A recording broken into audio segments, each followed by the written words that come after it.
অনুষ্ঠানটা আজকে হবিগঞ্জে অনুষ্ঠিত হয়েছে। আমরা হবিগঞ্জের বাসিন্দা যারা আমরা আসলে চট্টগ্রাম বিশ্ববিদ্যালয়ে পড়াশোনা করেছি তাদের জন্য এটা একটা মিলন গান।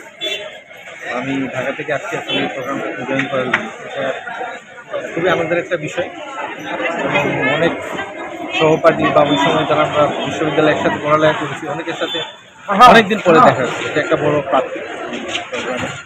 আমি মনে করি এই জাতীয় প্রোগ্রাম যত বেশি হবে আমাদের মধ্যে যে আগে পারস্পরিক একটা যোগাযোগ ছিল এটা অব্যাহত থাকবে এবং এর মাধ্যমে এত বছর পরে আমরা পুরাতন ইউনিভার্সিটির সকল সিনিয়র জুনিয়র সবাই একত্রিত হয়েছে।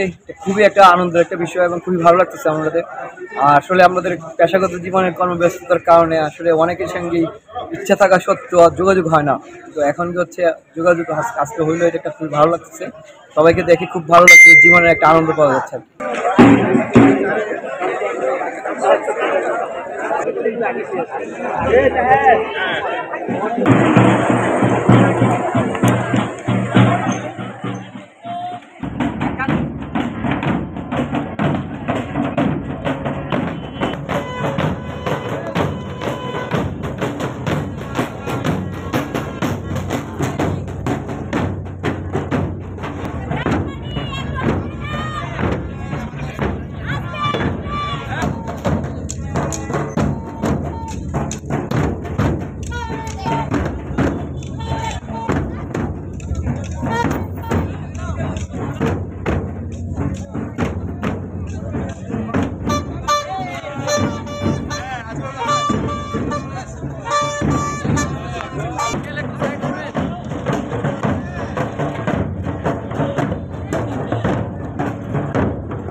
Yeah.